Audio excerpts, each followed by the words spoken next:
कनक धारा स्त्रोत यानी स्वर्ण अर्थात धन की वर्षा करने वाला मंत्र और स्त्रोत जिसकी रचना भगवान शिव के अंशावतार आदि गुरु शंकराचार्य ने की थी। इस स्त्रोत का पाठ शुक्रवार, पूर्णिमा के दिन, दीपावली और संभव हो तो अगहन मास के पड़ने वाले प्रत्येक गुरुवार को नियमित रूप से करना चाहिए। जो लोग कनक धारा स्त्रोत का पाठ करते हैं उनके घर देवी लक्ष्मी धन की वर्षा करती हैं और उनके घर में स्थायी रूप से निवास करती हैं। कनक धारा स्त्रोत देवी लक्ष्मी को आकर्षित करने वाला मंत्र है। कहते हैं देवी लक्ष्मी कनक धारा स्त्रोत का नियमित पाठ करने वाले को धन धान और ऐश्वर्य की कमी कभी नहीं होती। माता लक्ष्मी उस पर सदैव अपनी कृपा बनाए रखती हैं। वास्तव में यह देवी लक्ष्मी को आकर्षित करने वाला स्तोत्र मंत्र है जिसकी रचना एक विशेष परिस्थिति में आदि गुरु शंकराचार्य ने की थी। ओम नमः शिवाय। जय श्री कृष्णा। आप सभी का सनातन धर्मसार चैनल पर बहुत बहुत स्वागत है। मित्रों, आज की वीडियो में हम सुनेंगे श्री कनक धारा स्त्रोत का हिंदी अनुवाद। परंतु कनक धारा स्त्रोत का हिंदी अनुवाद सुनने से पहले यह आवश्यक है कि हम यह जानें कि श्री कनक धारा स्त्रोत क्या है और इस स्त्रोत की रचना आदि गुरु शंकराचार्य के द्वारा क्यों की गई। एक बार शंकराचार्य भिक्षा मांगने के लिए घूमते घूमते हुए एक ब्राह्मण के घर पहुंचे। इतने तेजस्वी अतिथि को देखकर संकोच के मारे उस ब्राह्मण की पत्नी लज्जित हो गई, क्योंकि उसके पास भिक्षा देने के लिए कुछ नहीं था। वह अत्यंत ही गरीब ब्राह्मणी थी। उसे अपनी स्थिति पर रोना आ गया कि वह एक ब्राह्मण को भी भिक्षा देने में असमर्थ है। नम आंखों के साथ उसने अपने घर में रखे कुछ सूखे आंवले लिए और उन्हीं सूखे आंवलों को तपस्वी को भिक्षा में दे दिए। शंकराचार्य जी को उसकी यह दशा देखकर उस पर तरस आ गया। उन्होंने तुरंत ही ऐश्वर्यदायक दशविध लक्ष्मी देने वाली अधिष्ठात्री करुणामयी वात्सल्यमयी नारायण पत्नी महालक्ष्मी को संबोधित करते हुए एक स्तोत्र की रचना की। इस स्तोत्र के पाठ करने से वहां सोने की वर्षा होने लगी। इसी कारण से इस स्तोत्र का नाम कनक धारा स्तोत्र हुआ। कनक का तात्पर्य होता है सोना। वर्षा के समान सोना बरसने से ही यह स्तोत्र श्री कनक धारा स्तोत्र के नाम से प्रसिद्ध हुआ।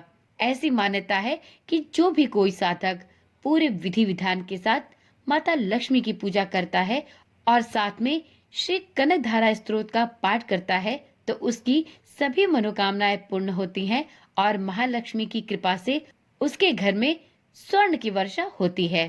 तो आज की वीडियो में हम श्री कनक धारा स्तोत्र का हिंदी अनुवाद लेकर आए हैं। मित्रों, प्राय सभी साधकों के लिए श्री कनक धारा स्तोत्र का संस्कृत पाठ कठिन होता है। इसलिए यदि आप संस्कृत का शुद्ध उच्चारण ना कर सके तो आपको श्री कनक धारा स्तोत्र का हिंदी में पाठ करना चाहिए। यदि आप चाहते हैं कि माता लक्ष्मी की कृपा आप पर और आपके समस्त परिवार पर बनी रहे तो आप श्री कनक धारा स्तोत्र का पाठ हिंदी में भी कर सकते हैं। तो मित्रों, प्रस्तुत है आज की वीडियो में संपूर्ण कनक धारा स्तोत्र का हिंदी अनुवाद। कनक धारा स्तोत्र महान हिंदू संत और दार्शनिक श्री आदि शंकराचार्य द्वारा संस्कृत में रचित एक भजन अर्थात स्तोत्र है। इसमें देवी लक्ष्मी की स्तुति के 18 श्लोक सूचीबद्ध हैं। केवल देवी लक्ष्मी ही किसी के भाग्य को बदल सकती हैं। माता लक्ष्मी को धन की देवी माना गया है और यदि माता लक्ष्मी को प्रसन्न करना हो तो माता लक्ष्मी को प्रसन्न करने के लिए श्री कनक धारा स्तोत्र का पाठ बहुत ही लाभप्रद माना गया है। जीवन में आर्थिक तंगी को लेकर हम सभी बेहद परेशान हैं। धन प्राप्ति के लिए प्रत्येक व्यक्ति हर संभव एवं श्रेष्ठ उपाय करना चाहता है। धन प्राप्ति और धन संचय के लिए श्री कनक धारा स्तोत्र का पाठ करने से व्यक्ति को चमत्कारिक रूप से लाभ प्राप्त होते हैं। कनक धारा स्तोत्र की विशेषता यही है कि यह किसी भी प्रकार की विशेष माला, जाप, पूजन, विधि विधान की मांग नहीं करता, बल्कि सिर्फ दिन में एक बार इसको पढ़ना ही पर्याप्त है। साथ ही प्रतिदिन श्री कनक धारा यंत्र के सामने दीपक और अगरबत्ती लगाना आवश्यक है। अगर किसी दिन आप यह करने में भी असमर्थ हो तो बाधा नहीं आती, क्योंकि यह एक सिद्ध मंत्र होने के कारण चैतन्य माना जाता है। यहाँ प्रस्तुत है कनक धारा स्तोत्र का हिंदी अनुवाद। श्री कनक धारा यंत्र कहीं से लाकर अपने पूजा घर में स्थापित करना है। यह कनक धारा यंत्र किसी भी तंत्र मंत्र संबंधी सामग्री की दुकान पर आपको आसानी से उपलब्ध हो सकता है।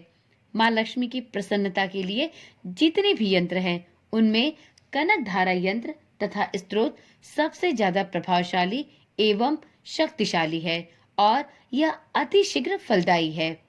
तो चलिए सुनते हैं श्री कनक धारा स्तोत्र का सबसे पहले श्लोक का अर्थ। जैसे भ्रमरी अधखिले कुसुमों से अलंकृत तमाल तरु का आश्रय लेती है, उसी प्रकार जो प्रकाश श्री हरि के रोमांच से सुशोभित श्री अंगों पर निरंतर पड़ता रहता है तथा जिसमें संपूर्ण ऐश्वर्य का निवास है, संपूर्ण मंगलों की अधिष्ठात्री देवी भगवती महालक्ष्मी की वह दृष्टि मेरे लिए मंगलदायी हो। दूसरे श्लोक का अर्थ इस प्रकार है। जैसे भ्रमरी महान कमल दल पर मंडराती रहती है, उसी प्रकार जो श्री हरि के मुखार बिंद की ओर बराबर प्रेम पूर्वक जाती है और लज्जा के कारण लौट आती है, समुद्र कन्या लक्ष्मी की वह मनोहर मुग्ध दृष्टिमाला मुझे धन संपत्ति प्रदान करे। अब सुनते हैं श्री कनक धारा स्तोत्र के तीसरे श्लोक का अर्थ।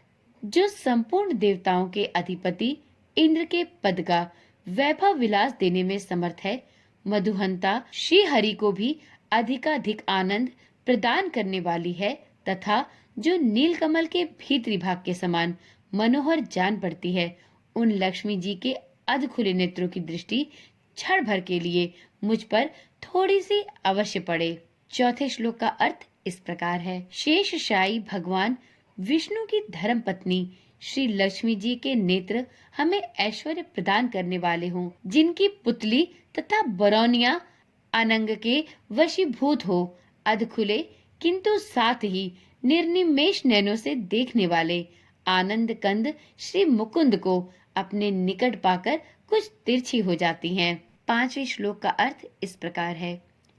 जो भगवान मधुसूदन के कौस्तुभ मणि मंडित वक्ष स्थल में इंद्र नीलमयी हरावली से सुशोभित होती है तथा उनके भी मन में प्रेम का संचार करने वाली है, वह कमल कुंज वासनी कमला की कटाक्षमाला मेरा कल्याण करे। श्री कनक धारा स्तोत्र के छठे श्लोक का अर्थ इस प्रकार है। जैसे मेघों की घटा में बिजली चमकती है, उसी प्रकार जो कैटभ शत्रु श्री विष्णु के काली मेघमाला के श्याम सुंदर वक्षस्थल पर प्रकाशित होती है, जिन्होंने अपने आर्विभार्व से भृगुवंश को आनंदित किया है तथा जो समस्त लोकों की जननी है, उन भगवती लक्ष्मी की पूजनीय मूर्ति मुझे कल्याण प्रदान करे। सातवें श्लोक का अर्थ इस प्रकार से है। समुद्र कन्या कमला की वह मंद, अलस, मंथर और अर्धोन्मिलित दृष्टि, जिसके प्रभाव से कामदेव ने मंगलमय भगवान मधुसूदन के हृदय में प्रथम बार स्थान प्राप्त किया था, यहाँ मुझ पर पड़े। श्री कनक धारा स्तोत्र के आठवें श्लोक का अर्थ इस प्रकार है। भगवान नारायण की प्रेयसी लक्ष्मी का नेत्र रूपी मेघ दया रूपी अनुकूल पवन से प्रेरित होकर दुष्कर्म रूपी धाम को चिरकाल के लिए दूर हटाकर विषाद रूपी धर्मजन्य ताप से पीड़ित मुझ दीन रूपी चालक पर धन रूपी जलधारा की वृष्टि करे। श्री कनक धारा स्तोत्र के 9वें श्लोक का हिंदी अनुवाद इस प्रकार है। विशिष्ट बुद्धि वाले मनुष्य जिनके प्रीति पात्र होकर जिस दया दृष्टि के प्रभाव से स्वर्ग पद को सहज ही प्राप्त कर लेते हैं, पद्मासना पद्मा की वह विकसित कमल गर्भ के समान कांतिमयी दृष्टि मुझे मनोवांछित पुष्टि प्रदान करे। 10वें श्लोक का अर्थ इस प्रकार है। जो सृष्टि लीला के समय वाग देवता के रूप में विराजमान होती हैं तथा प्रलय लीला के काल में शाकंभरी अथवा चंद्रशेखर वल्लभ पार्वती के रूप में अवस्थित होती हैं। त्रिभुवन के एकमात्र पिता भगवान नारायण की उन नित्य यौवन प्रेयसी श्री लक्ष्मी जी को नमस्कार है। 11वें श्लोक का अर्थ इस प्रकार है। मातः शुभ कर्मों का फल देने वाली श्रुति के रूप में आपको प्रणाम है। रमणीय गुणों की सिंधु रूपा रति के रूप में आपको नमस्कार है। कमल वन में निवास करने वाली शक्ति स्वरूपा लक्ष्मी को नमस्कार है तथा पुष्टि रूपा पुरुषोत्तम प्रिया को नमस्कार है। अब जानते हैं श्री कनक धारा स्तोत्र के 12वें श्लोक का हिंदी अर्थ। कमल वदना कमला को नमस्कार है। क्षीर सिंधु सभ्यता श्री देवी को नमस्कार है। चंद्रमा और सुधा की सगी बहन को नमस्कार है। भगवान नारायण की वल्लभा को नमस्कार है। 13वें श्लोक का अर्थ इस प्रकार है। कमल सदृश नेत्रों वाली माननीय माँ, आपके चरणों में किए गए प्रणाम संपत्ति प्रदान करने वाले, संपूर्ण इंद्रियों को आनंद देने वाले, साम्राज्य देने में समर्थ और सारे पापों को हर लेने के लिए सर्वथा उद्धत हैं। वे सदा मुझे ही अवलंबन दें। आपकी चरण वंदना का शुभ अवसर सदा प्राप्त होता रहे। श्री कनकधारा स्तोत्र के 14वें श्लोक का अर्थ इस प्रकार है।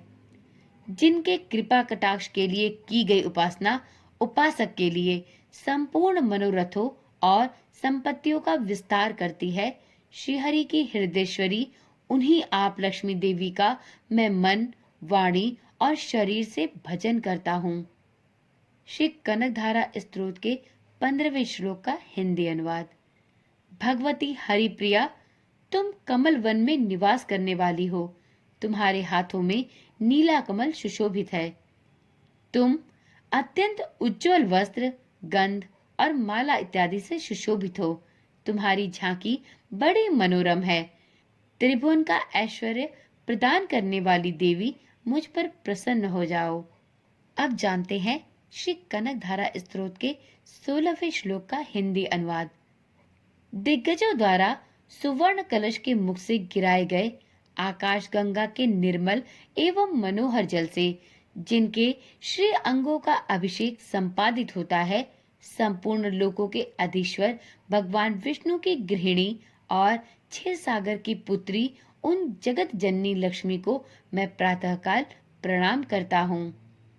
अब सुनते हैं श्री कनकधारा स्तोत्र के 17वें श्लोक का हिंदी अनुवाद। कमल नयन केशव की कमनीय कामनी कमले, मैं अकिंचन मनुष्यों में अग्रगण्य हूँ। अतएव तुम्हारी कृपा का स्वाभाविक पात्र हूँ। तुम उमड़ती हुई करुणा की बाढ़ की तरह तरंगों के समान कटाक्षों द्वारा मेरी ओर देखो। अब सुनते हैं श्री कनकधारा स्तोत्र के अंतिम और 18वें श्लोक का हिंदी अनुवाद। जो मनुष्य इन स्तुतियों द्वारा प्रतिदिन वेद त्रयी स्वरूपा त्रिभुवन जननी भगवती लक्ष्मी की स्तुति करते हैं, वे इस भूतल पर महान गुणवान और अत्यंत सौभाग्यशाली होते हैं तथा विद्वान पुरुष भी उनके मनोभाव को जानने के लिए उत्सुक रहते हैं। इस प्रकार से श्री कनकधारा स्तोत्र के संपूर्ण 18वें श्लोक का हिंदी अनुवाद संपूर्ण हुआ। तो एक बार प्रेम से बोलिए, भगवती हरिप्रिया की जय हो। माता लक्ष्मी की कृपा सभी भक्तों पर सदा सर्वदा के लिए बनी रहे। जो भी कोई साधक श्री कनकधारा स्तोत्र का पाठ माता लक्ष्मी का मनन करते हुए संपूर्ण निष्ठा के साथ करे, उसकी सभी मनोकामनाएं माता लक्ष्मी के द्वारा पूर्ण हो।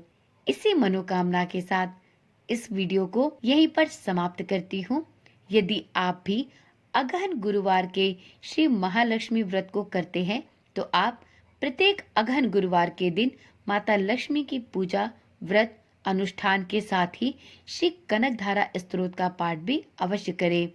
और इसी प्रकार से यदि आपके जीवन में आर्थिक परेशानियां हैं, आप कर्ज की समस्या से परेशान हैं, तो आप नियमित रूप से प्रत्येक शुक्रवार के दिन या आप चाहें तो प्रतिदिन नियम पूर्वक श्री कनकधारा स्तोत्र का पाठ कर सकते हैं। आपके द्वारा श्री कनकधारा स्तोत्र का पाठ नियमित रूप से किए जाने पर आपको विष्णु प्रिया माता महालक्ष्मी की कृपा अवश्य प्राप्त होगी। तो चलिए आज की वीडियो यहीं पर समाप्त करते हैं।